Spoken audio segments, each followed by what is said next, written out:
Hello and welcome to Nerdarchy for Nerds by Nerds. I'm Nerdicus Dave, and today I'm joined by Sarah Moore. How are you? I'm great. How are you doing? I'm doing really good. I miss seeing you this year. Yeah, it's been a weird year. Yeah, because I've run into you the last couple years, and I believe I met you via Seth Polanski. I'm probably Yep, butchering his last name that badly. that feels right. We He's know not who here you're to talking correct about. me, so there you Yeah, go. this seems good. Yeah. And then last year we ran into when I was delivering Ted to Satine for the game that she Yes. was recording in her hotel room. Yeah. That was a fun game. Yeah, Yeah, for she's sure. like, "Why did you stay?" I'm like, "Because there was a lot of people there in a small space." There's very little room left in that room. Yeah, for Yeah. sure. So for anyone who's not familiar, what is it that you do, Sarah? I do a lot of nerdy stuff all over the internet.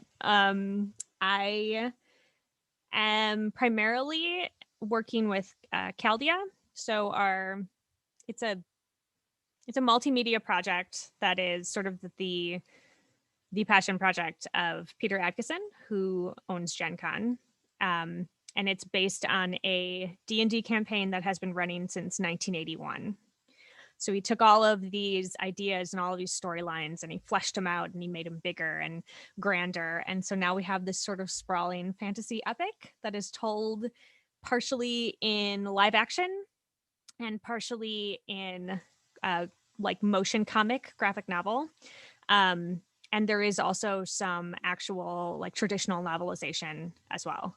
So we have a lot of that coming up for everyone. And I do all their social media and some writing for it and some voiceover stuff and anything that they need at this point. And acting and Yeah, many yep. hats, party organizing, Yeah, that's my favorite and I miss it. I miss the uh, party organizing. some That's directing. I believe you did some directing for that first trailer. That was very yeah. chaotic and interesting.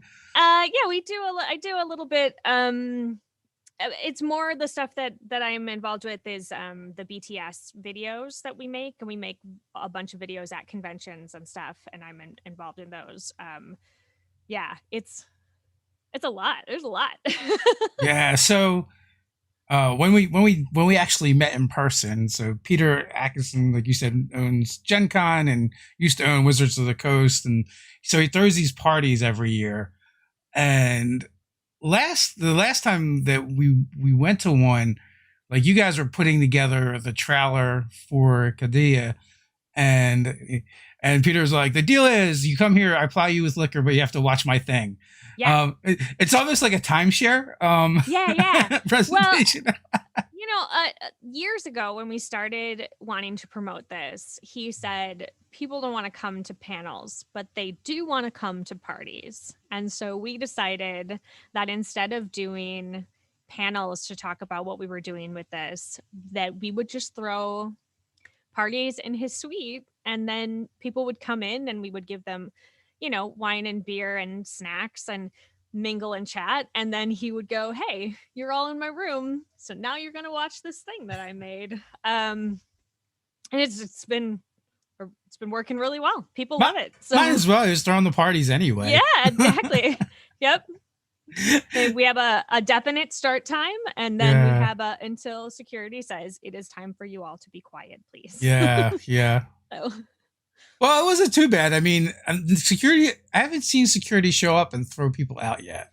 no, not yet. We were able to sort of wind down at a time, and we always hosted on the Saturday night of the convention. Um, we want people to know that when you, especially Gen Con, when you come to Gen Con Saturday night at 10 o'clock, that's when we're hosting the Caldia Party every year. So that's when we've always held it, and we're hoping that as we go forward, that people will just know that that's what's happening. Um, it's actually gotten popular enough that we've stopped sending out, like, we used to push it really hard on social media, on our social media, like, hey, don't forget we have this thing, and now we like say it once You because probably shouldn't say it all because, like, I know yeah, I showed up and might have brought all my YouTube friends. no, Um, and that's great. Like, that's what we want it to be word of mouth. We want people who are interested in the project to show up. Like, we just for the first couple of years we were like, oh no, I'm not sure that anybody's going to come because Yeah. nobody knows what this thing is. And it's gotten to a point now where we can just like 10 o'clock party, bye. And then Yeah, I think like booze is generally enough to get people in a room, yep. especially at a convention. Like my liver has never been better than 2020. Oh, I mean, like other people, it's much worse for them because like everyone's like home and drinking. But I generally do all my drinking at conventions after the shows and in the evenings. Yeah. And since I haven't gone to any conventions, my liver is like, thank you. Yeah, it's a nice little detox for you. Yeah, that's all right. I'll just double up next year. Perfect. Or whenever the world goes back to being the world. Right. Once we get that vaccine. Yeah. Get out there again. So the first year you guys did something that was kind of interesting and crazy. Like you shot a lot of the trailer like right during the party and then presented it. Yeah. So that was kind of nuts. I don't know that we'll ever do that again. It was really fun. But we took the idea of what can we show to sort of up our game this year. Yep. And we Peter and I came up with this idea over lunch one day. We had a glass of wine and we were riffing on what we were going to be doing at the convention. We were really excited. We were like, what if we wrote a loose script and then we shot it at the party and edited it and showed it at the party, which sounds great. And we both were really excited for it, except that neither of us know how to do any of those things. And so my husband is always the one that makes all the BTS videos when we're at conventions and stuff. So I just like shot him a text that was like, hey, Peter and I came up with this idea and this is what we're doing. And then didn't fill him in on it until I was back home from Seattle. Which he was like, I got this cryptic message and I don't know what's going on. You're like, it's fine. Don't worry about it. You will have nothing to do until GenCon. You are going to be so good.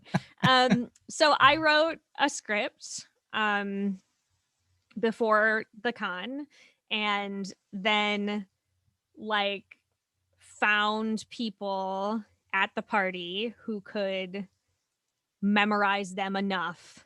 Like, I'm friends with enough people who are actors or actor adjacent that I could be like, hey, this is one I need you to do. And Seth, I believe you grabbed Seth for a couple lines as well. Yes. Seth was the person who was my way into the party, into the auction. Yeah. But it makes sense because Seth looks like goth Fabio. So he does. Yeah. Yeah. Well, and what's great too is that I was able to sort of utilize people that I am friends with, but really only get to see at conventions. So I was like, I've trapped you into having to hang out with me for a little bit. And we shot it over maybe the course of an hour at the beginning of the party. And then my partner went next door to our hotel room and cut it all together and rendered it and then delivered it to the party. And we watched it at about midnight.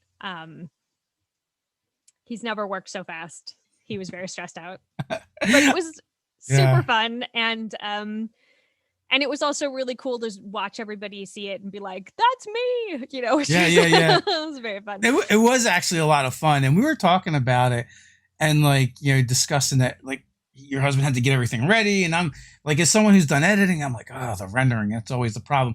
And then as I said that, I was like, oh, wait a minute. They actually did filming during. So it's not even like, like it was ready to go. Yeah. So he filmed it and then had to upload it and cut it together and then render. And that, Yeah. It was a lot.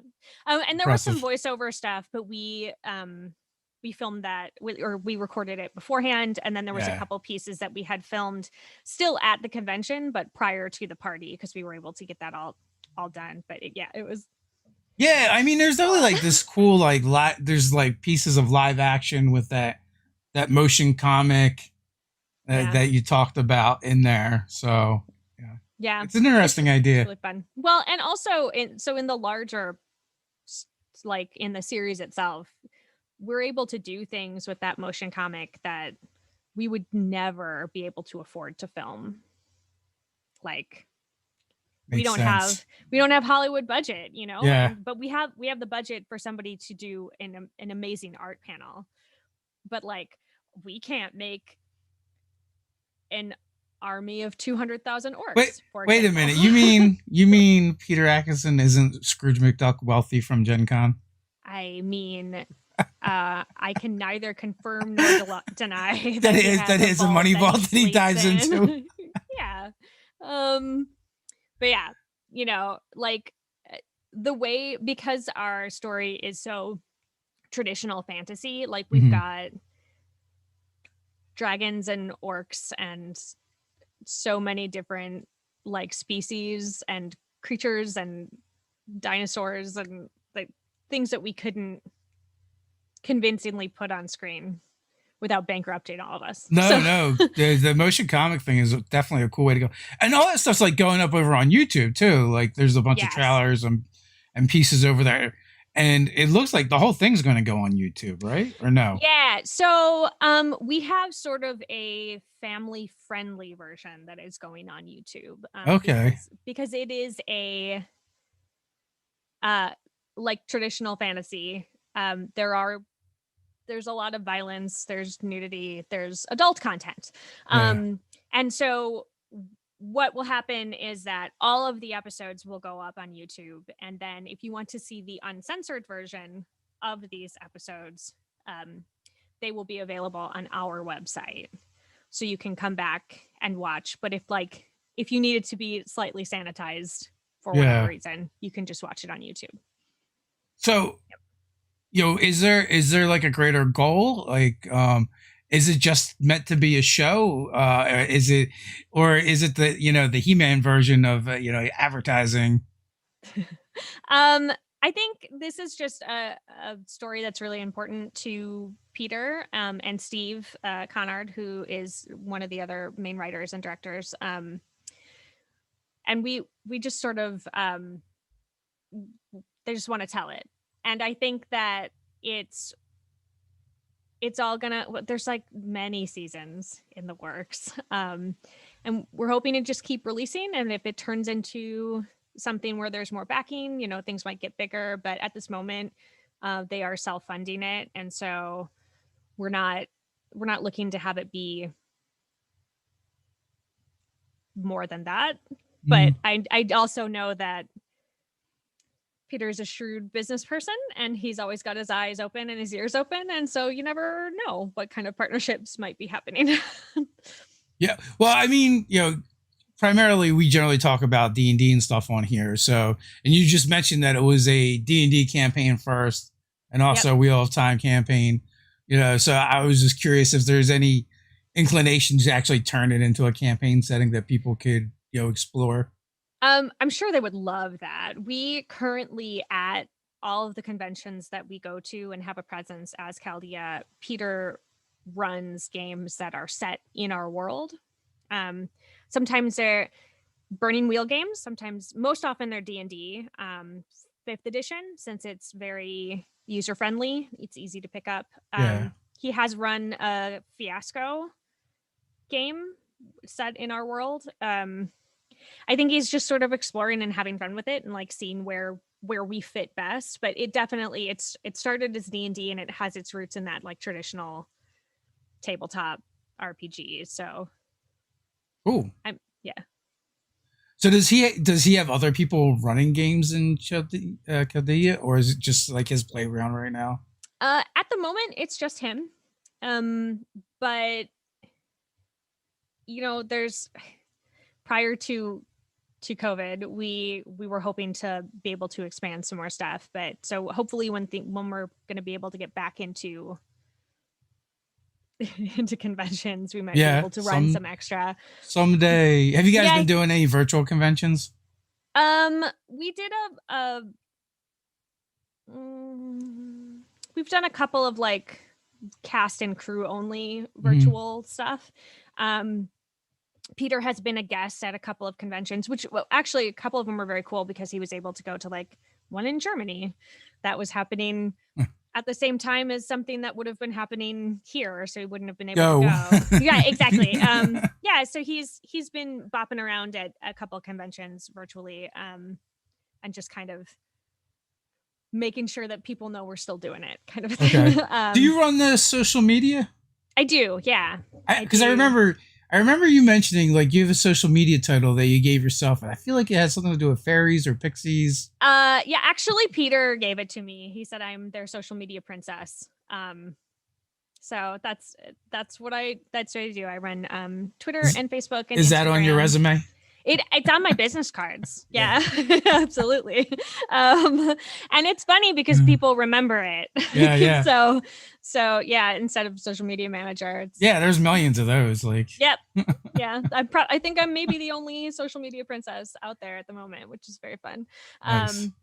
But yeah, so I do all that, and we are getting our Twitch channel set up to be able to do some more live stuff, and we have our YouTube channel, and we're launching season 1 actually this month on December 20th.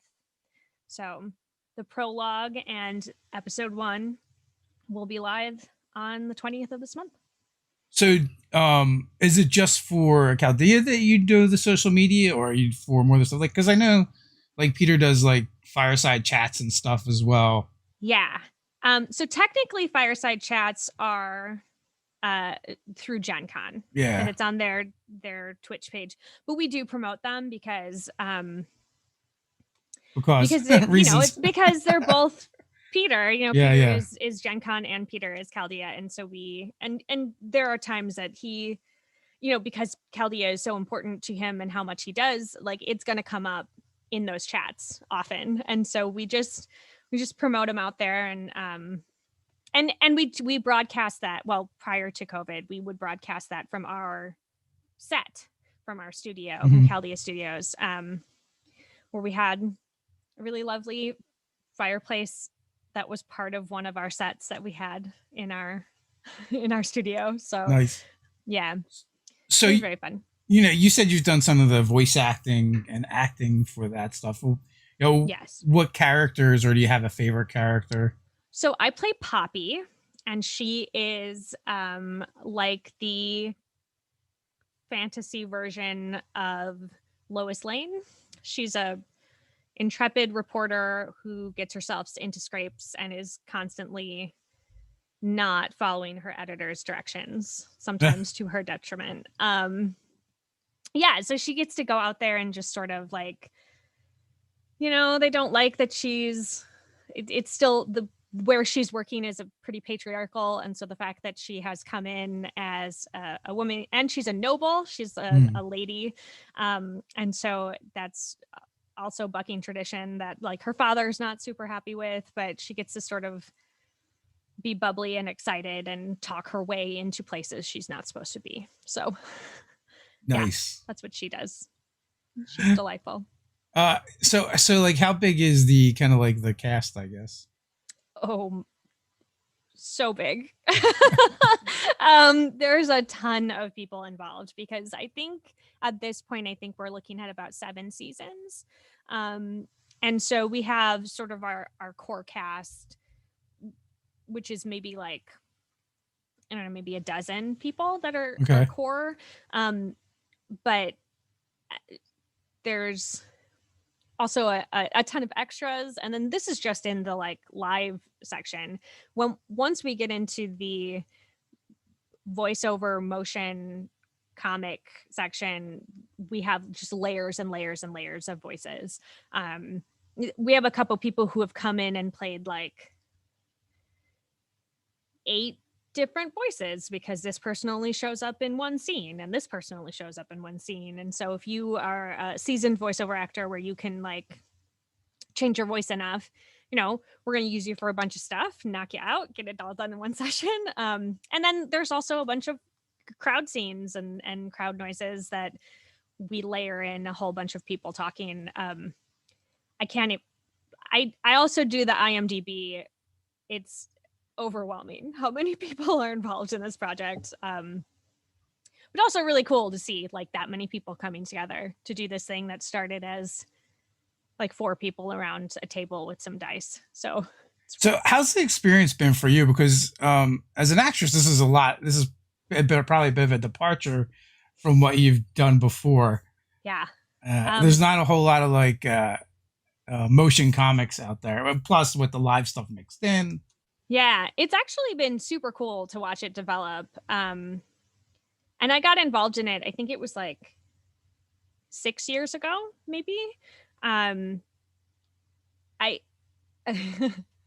it's probably not going to reflect well on me, but I am going to tell you about how I met Peter. At GenCon one year, I entered a raffle to play a game of Fiasco with the owner of GenCon, and I was picked for that raffle, which meant that I got to go to Peter's suite and with 3 other gamers and Peter, and we played a game of Fiasco, um, and it was at lunchtime. So lunchtime on that Sunday, um, and he ordered mimosas for all of us, and it was me and like 4 large dudes.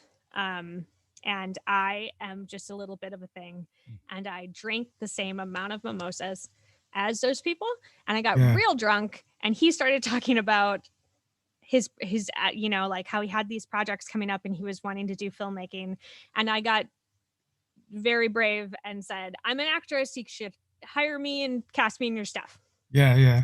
And then I sobered up and was like, that was the wrong way to do it, Sarah. It worked though. What are you doing? Yeah. Well, and then like Mm. a couple months later, I found myself out in Seattle just for a vacation and had mentioned that I was coming out. And he was like, let's meet for lunch and chat about upcoming projects. And by the end of that lunch, he had cast me as Poppy in this show. And then, wheels take a long time to get going. So like we sort of like maybe a year later got to do a photo shoot, and then another year later we got to do this, and then we did a convention. The first convention that we did, we had a booth, and Jonathan Tweet had made a game that was set in like a very simple sort of card led RPG set in Caldia, and that we got to kind of do at the booth. And then by the end of that convention, I had been hired to do their social media and sort of slowly kept entrenching myself further and further into the project. It was just That's how you do it. Keep First, me around. one little hook in, and then you get another. Little bits. Yeah, and it's been a blast, honestly. Like Peter's great to work for and with, and it's such a rich world that they've created that like there's always something new that he's like, oh yeah, this has been here since the beginning, and I'm like, how does I've never like what? So he's got maps, like the maps of the whole world and how everything works, and I'm so jazzed to be able to show everybody what we've So, done. so that card game you mentioned, now is that something that's out there, or was just for the convention? So it was just for the convention. I don't know that we have I don't know what their plans are with it. Basically, it was sort of I don't know if you've ever played Mouse Guard. I have not. I'm aware of it. I have not played it. So one of the mechanics that they have in there to sort of it's kind of that same burning wheel system but simplified, because Mouse Guard is more aimed at like a younger audience, and you have cards of what you can do, and you choose it, and your opponent is also choosing something to do with their cards, but you don't know what they are. And so then they resolve at the same time. And sometimes that means that good things happen on your side. Sometimes it means bad things happen on your side. And we would role play scenes. This is what your objective is, and this is what your scene partner's objective is, and these are the tools that you have. And then you would play them and role play it out. And so I got to go. I was there as Poppy in costume, and people would come in and try to get things from me, or vice versa, with these cards. Yeah. And Jonathan Tweet's a super talented RPG. Yeah, So I love the way you just casually drop the name. It's weird for He me just too. threw this thing. He just threw this thing together for us. Yeah, it's also really well, one of the things that has actually been very strange for me is that like, I've been gaming for a long time and do a lot of gaming, but I don't necessarily immediately put the name with what they've made. I And never it's did until I started doing this, to be honest yeah, with you. but it's probably better because like Peter will be like, "Hey, Sarah, let's come over here. This is Sarah Moore. She works with me. This is Jonathan Tweet. Blah blah blah." And meet and you chat, and then like they leave, and then I'm like, "Why do I know that name?" I honestly, when you said Jonathan Tweet, I'm like, why do I know that name? I know that name. So I quick Google and I'm Yeah. like, oh, that's why. That happens a lot to me, is that like Yeah. in the moment I'm just like, yes, I'm chatting and we're having this great conversation and you're a lovely human being, and then you walk away and I go, "Ooh, you wrote 3.5." Yeah, Right, yeah. Oh, right, I right, saw, but right. I saw your name on a bunch of the books I own. Yeah, that's yeah, that's why I know it. Yeah. yeah. Which is cool because then I don't get flustered in the Yeah, moment. that is probably good. I mean, like, because that initial meeting with like these people that are, and it's even weird to say it, but these people that are like elevated to like rock star status in RPGs now. Yeah, Um, yeah. I well, and um Peter asked me at Gen Con, this last Gen Con, that was virtual, if I would be willing to run a game of the Excellence, which is by ninth level games, which is like a princess RPG. And he said, okay. I think it would be really funny if it was um, a bunch of like, you know, old dudes playing princesses. And I was like, Yeah, great, that's where sure. my mind went a bit, Yeah. immediately as well. But then like the list of people that he sent me were like, like really big gaming folk. Mhm. And so it was like, just run this game Yeah. for these really like gaming titans in the industry. Like I was like, oh no, it's fine. I'll just DM for Tim Kask and not have a problem with my brain. No Yeah. big Well, deal. And Mike Pondsmith was there, and Stefan Pokorny and Peter was my group, and it was just yeah, like all these wild. legends. Yeah, yeah. But really fun, and they were wonderful princesses. So Awesome. important. Yeah, I know someone that kind of like made a bunch of contacts at Watts because there was someone that was like newer to the hobby and they're also kind of like working in and around, and they were like, "Hey, run a game for us," and they were like, a deer in headlights are completely intimidated, and this other person was like, "I'll do it." Yeah, So, I mean, I will. What's up? Yeah, yeah.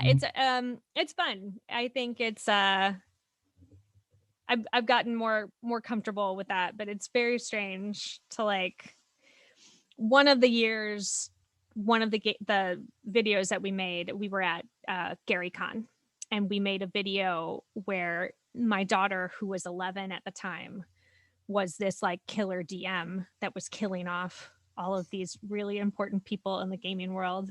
Um, so like the people in that one were Peter and Satine Phoenix and John Peterson and Luke Gygax. So we were just like, we'll just have you all come in. Would you mind making this video with us? And they were like, yeah. that sounds great. And they came in and she like GM of Doom to them all and killed them all off one by one. Where does that video live? I think it's on our Vimeo. I can look it up and send you the link to it if you'd Yeah, like. Yeah, absolutely. it's That sounds super hilarious. fun. Yeah, I wrote like a really short sort of, it was another one of those shoot it and then get it out today if you Yeah. can kind of thing. So um yeah, she got to do a lot of really funny things. And What is Business Wizards? I saw you GM that game. oh yeah, Business Wizards is super fun. It's by ninth level games, and the concept is that you are an all-powerful wizard stuck in a soul-sucking corporate job. And so your team of wizards, your group of players, you come up with the company that you work for and what you make and your like slogan of what your company is. And then as a team, you're like, what are our weaknesses and what are our strengths? And what, you do like the little SWOT breakdown. God, I hate that question. Yeah. um, And then you, based on, because you come up with what your threats are as the group, and then your project manager, which is your PM instead of a DM, they kind of throw all of those threats at you, and then you have to use your strengths and weaknesses and assets to like get yourself out of this problem. And then at the end of the session, you meet with your CEO, who the PM has taken the place of, and you explain why you think you were a success and why you should not be fired. Oh, I've played another game that's kind of similar to that.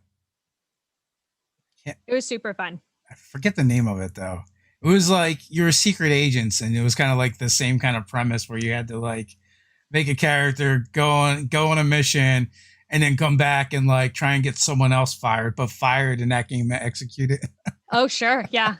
Yeah. We, one of their weaknesses of the team that we built was a complete lack of moral compass. Yeah. They went like full evil. They were like, we're just gonna So kill all regular things. corporation stuff, Yeah. like Yeah. Yeah. And one of them was a like actual dragon, which was very fun. He didn't fit inside the boardroom and would fly around, and yeah, it's good stuff. I suggest checking it out.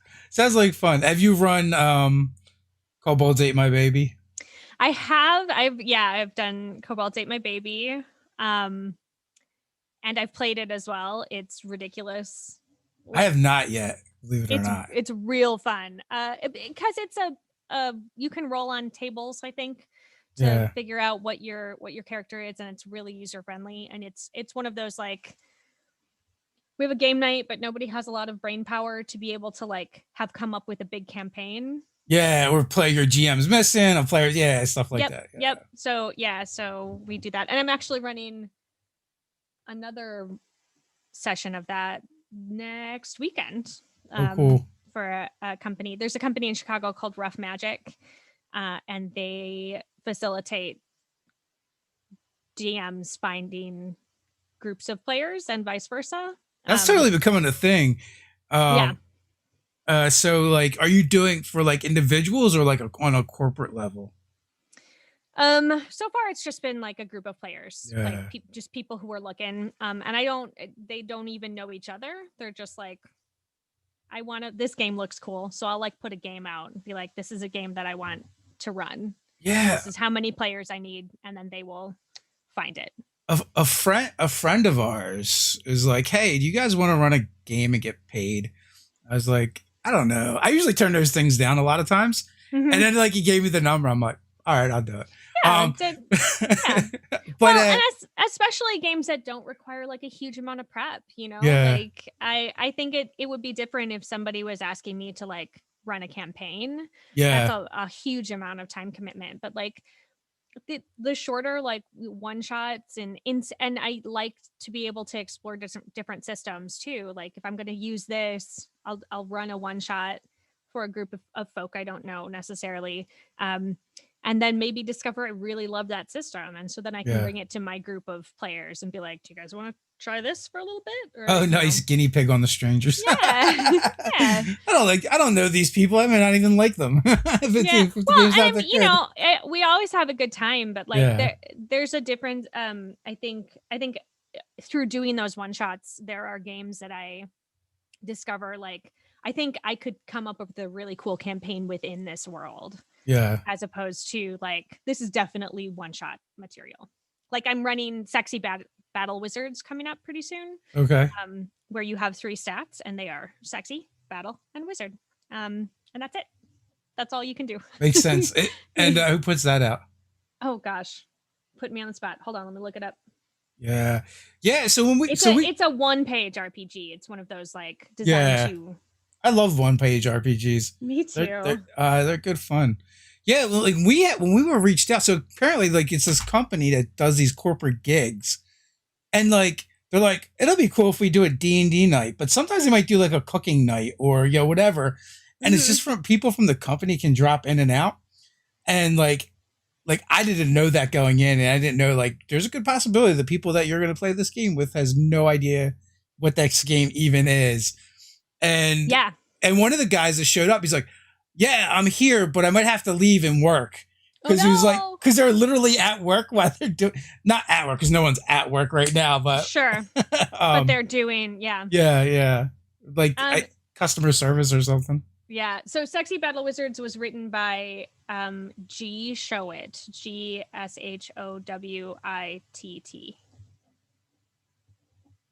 And it just published.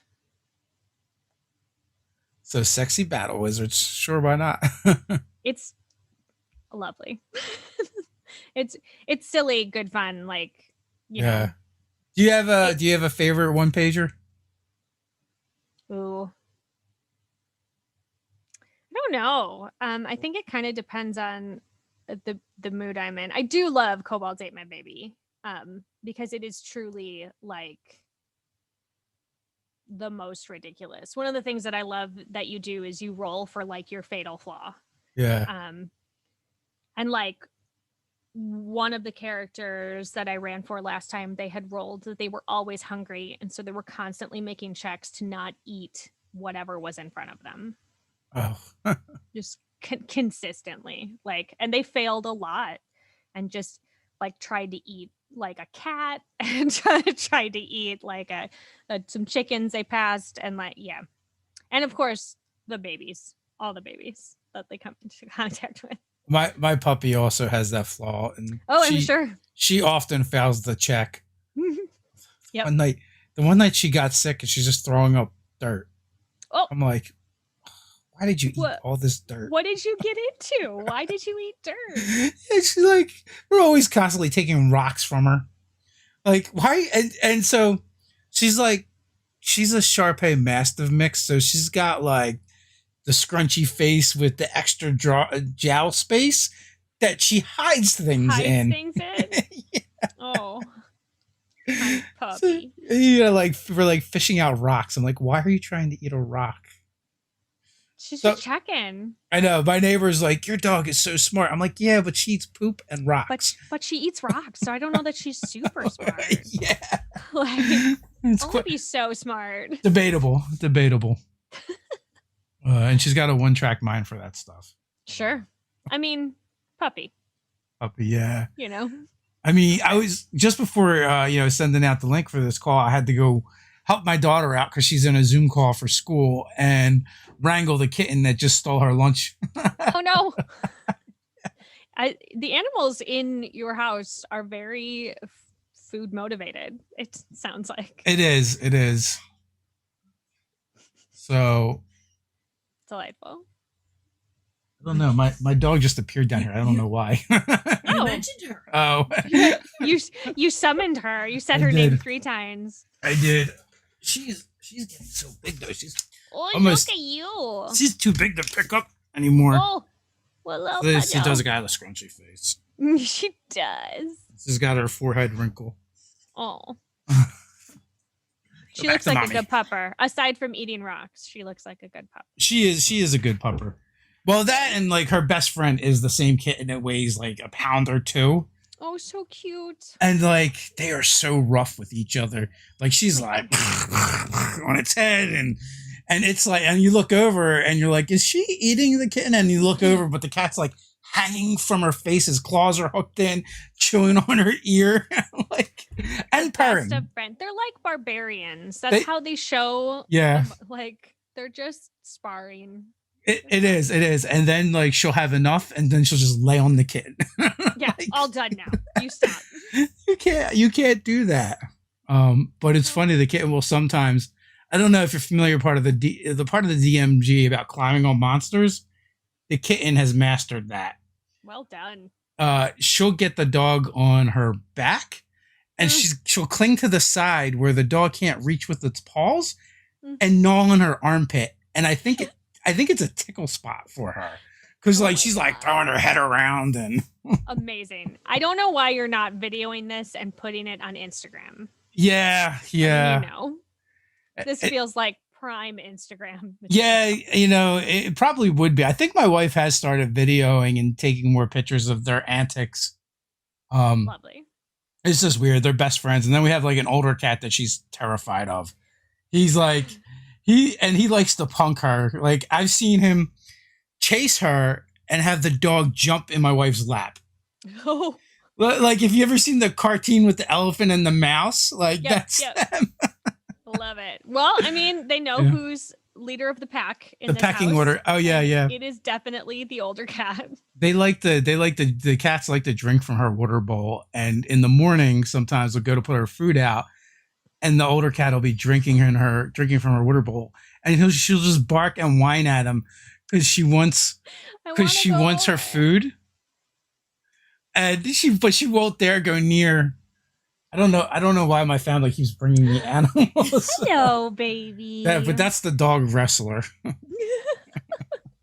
It's fine. It's fun that you have a production assistant who can just hand you animals in. I don't have any of that here. Yeah, yeah. I think they Sadly. heard me talking about them, and then they appeared. That's great. So oftentimes I'm late running to these things because it's like they're doing something and I get distracted. Yeah. They're So, animals are very distracting in a lovely way. yeah, they can be for sure. So you also do some getting back on track. You also do some professional GMing, which you kind of mentioned a I little do. bit. Yeah. It's pretty new. Yeah. But I've been really enjoying it. I run so far it's just a monthly stream on Level Up Dice on their Twitch channel, partnering with Ninth Level Games. But we're looking at having it be a little bit more regular and frequent once the new year starts. It's really hard to get anything going during this like Christmas season. Yeah. Things get a little crazy during the holidays. I don't know. Yes and no. It's so weird. Like 2020 is just so weird that way. It's very weird. It's like I think like I accidentally scheduled someone to do this on Thanksgiving. Oh, And they're like, you know, that's Thanksgiving. I'm like, oh, thanks. No. And they're like, but I can do it. I'm like, nah, I'll take Thanksgiving off. But yeah, like I'm not actually doing anything on Thanksgiving, but yeah, like no one's really doing anything. So it just doesn't, it's so we just, it's just another day. yeah.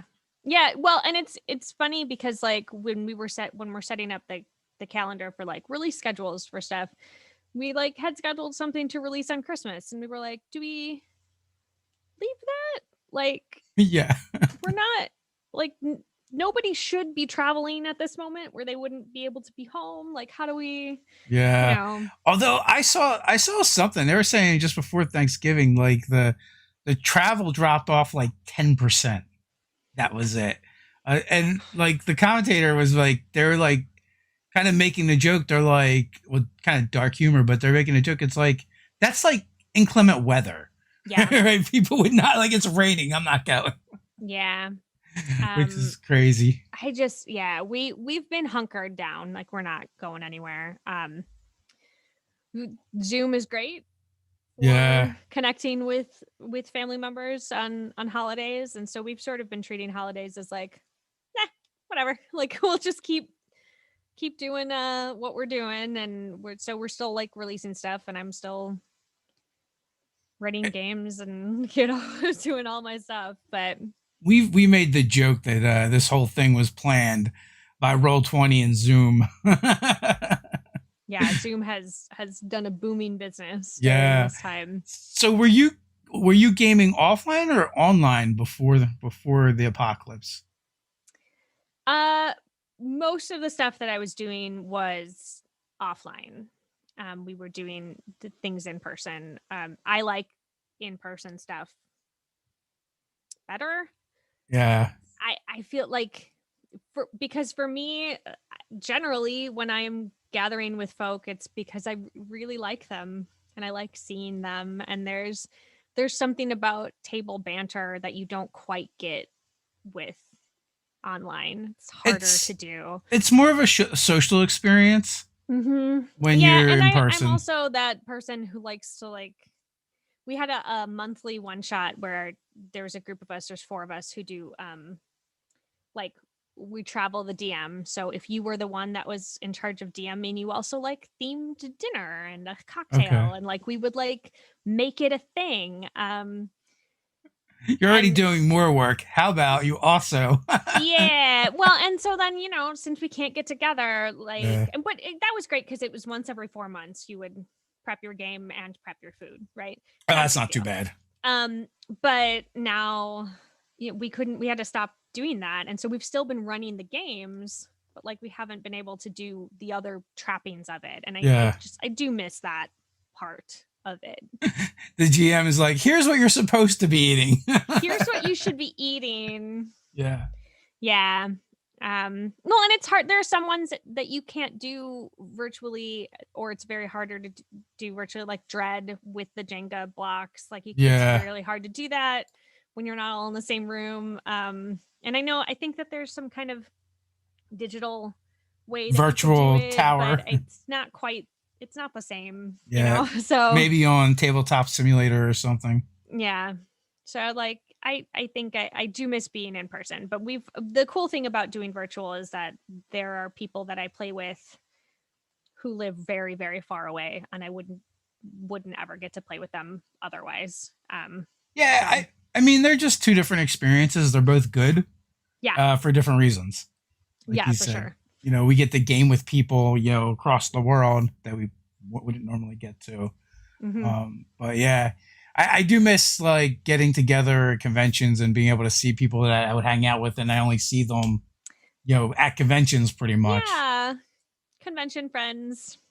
It's sad, but we'll Huh. get back there. We will get back there. We were supposed to actually run our own convention Oh, the 30 or this basically Halloween weekend, and so yeah, that next year maybe. yeah. What sort of programming were you planning on doing for that So, sort of thing? so I mean, we've wanted to do something for a long time, and so we kind of, with the success of our Kickstarter, attached it to like our final like stretch goal. And I've always wanted to do this like RPG YouTube centered convention. Cool. But then as I started like reaching out and making more friends and talking to more people, like so we wanted to then start including like streamers and podcasters, Mm-hmm. as well is what we were going to do. Like our like kind of like our keynote speakers or top guests were Satine, Phoenix, Jenny D, and Guy Slanders. Mm-hmm. Mm-hmm. So our vision was kind of like Gary Con, Gamehole Con mashed up with like TwitchCon, VidCon Cool. kind of vibe, and we were really working to try and get it so that like the like we pretty much had nearly all the top YouTubers were involved, and my goal was to get all of them to run like at least one public game that people could sign up for, and meet one of their favorite personalities or whatever, and just have it where it's still also small and intimate enough where they would actually be able to see them and interact with everyone. And partially it's just like kind of excuse to get together a bunch of my friends from the internet and throw a big party. Yeah, for sure. I think that's like a perk that you don't realize Yeah. until you're working in the convention circuit, and then you're like, yay, I have an excuse to see these people, and they can't leave yet because they're here for the convention. Yeah. Well, and also, so, this regards, like, it was like getting together, like, for 3 days with these people. Also, too, like, I guess a part of it was like, um, for us to treat influencers the kind of the way we wanted to be treated and didn't get treated. Yeah. Sometimes, because it's like, as someone has an audience, sometimes we would see people doing things and like they don't really have any reach. Like people don't know who they are. Right. And like we show up and get totally ignored. I'd be like, yeah, but you don't understand. Like we bring a lot of eyeballs. Yeah, I think it's interesting how that sort of comes about. Like where is the audience that people have, and sometimes it's a very local audience, but they're more vocal, and like so it's interesting to see how sort of things get interacted with that and who gets recognized at. Yeah, well, the interesting thing about being YouTubers is like there's lots of data. Sure.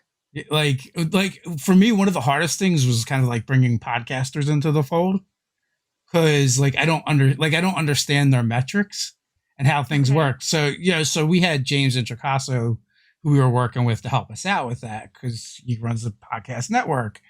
But like when I see podcasts, I'm like, oh, like you just go on there and be like, I'm the number one blah blah blah podcast, right? And how would anyone know? Like on Right. YouTube, I can't do that because you'd be like, I can see your No, I numbers. I can know how check. many. We know who's, Yeah, yeah. Mhm. I see how many views people you get per video and how many subscribers you have. so, so like for me, that part was really easy to go around and find YouTubers and people I've been interacting with. Yeah. But in the other spaces, I definitely had to lean on some of my friends for help. Who were you most excited about getting involved in the convention? I can't. There's so many. There is so many. There was so many people. All of them. Yeah, because honestly, like at the time when we were setting it up, it was basically all the top D&D YouTubers. There was like maybe I think there was like one that turned us down. So there was a ton, and then there was a bunch of streamers, and podcasters. I mean, I was like the top three. I was really excited for. I mean, I've been friends with Satine since we went out to LA and did GM tips. Mm-hmm. And Satine is just an awesome person. She's always been really good to us. And then I'm a fan of Jenny D and the stuff that she does and brings a lot of humor and the cosplay stuff. Yeah. Her Tasha's cosplay was very cool. Yeah, and I was like she did some other like some of the songs that she's done. Yeah. And then Guy, I just love Guy. I'm really good friends with him, and he's lived in like South Africa, Japan, now the UK.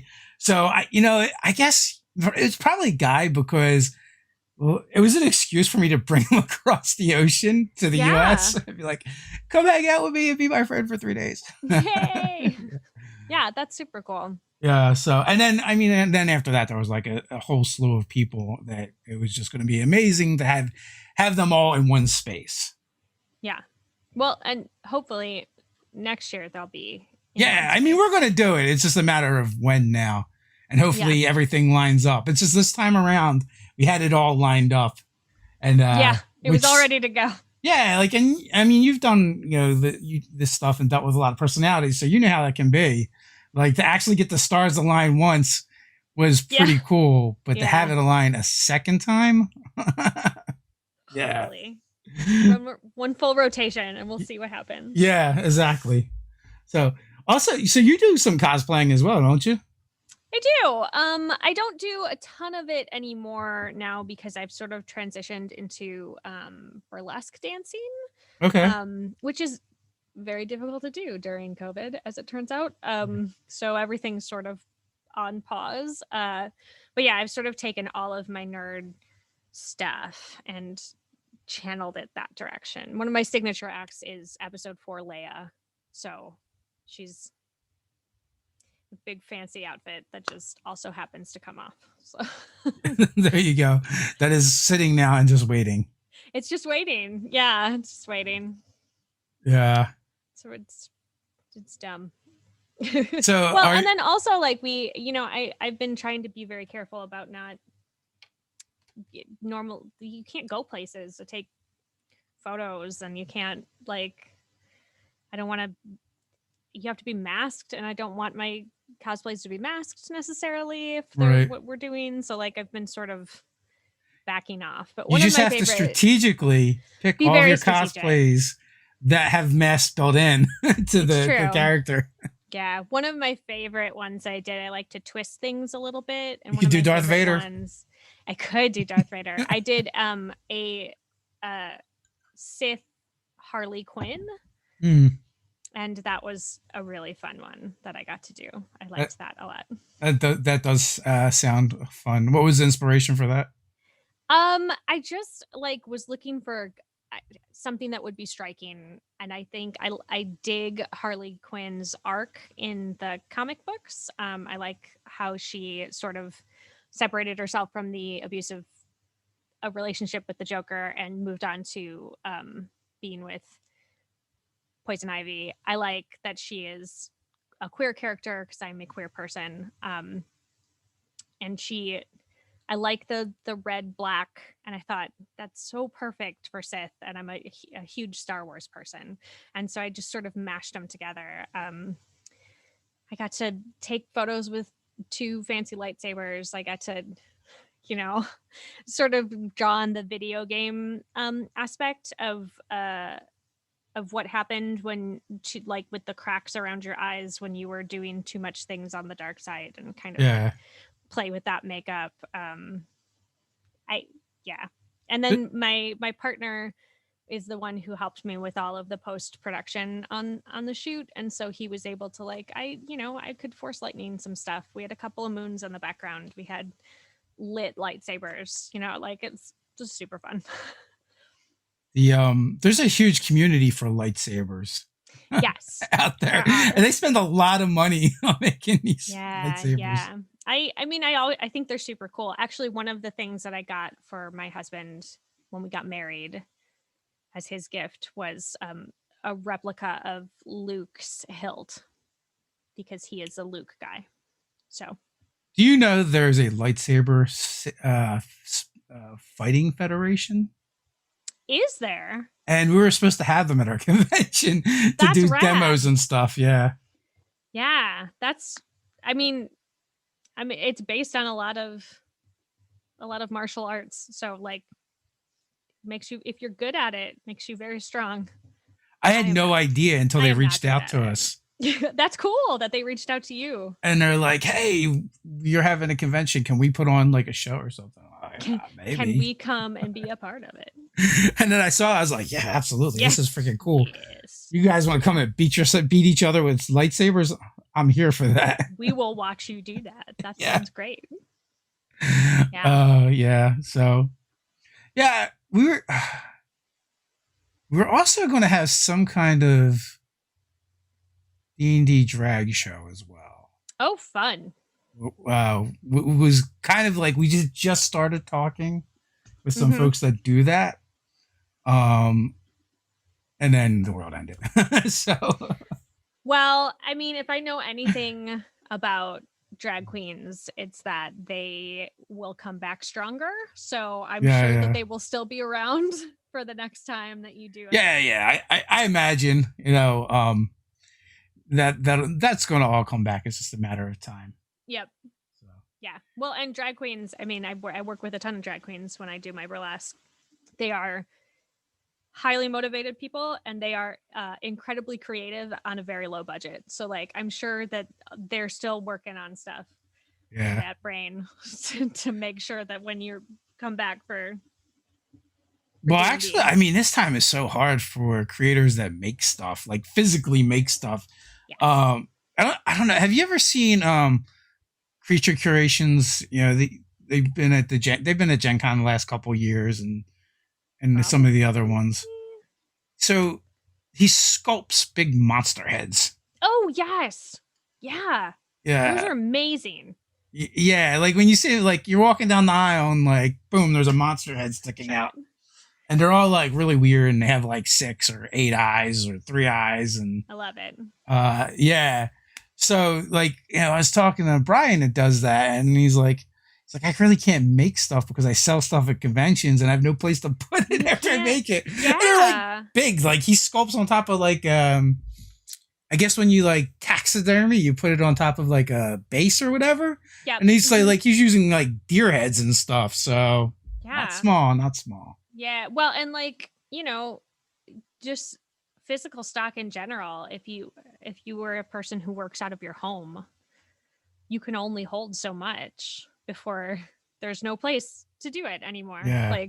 I can make one at a time now and sell this. Yeah. Before I start on another one. Yeah. Well, fortunately, he turned it into a D&D world. Rad. So, yeah. Well, the thing that was really cool about his stuff is the the backstory is like his son was like 4 at the time when he started, would like describe the monster to him, and then he would like sculpt the monster that his son Cool. would. And then like then the name of his world is Revlo, and which is his Oliver backwards, which is the name Oh, of his son. nice. Cool. So yeah, so I thought that was pretty cool. Yeah, that's awesome. So, we are up on the hour.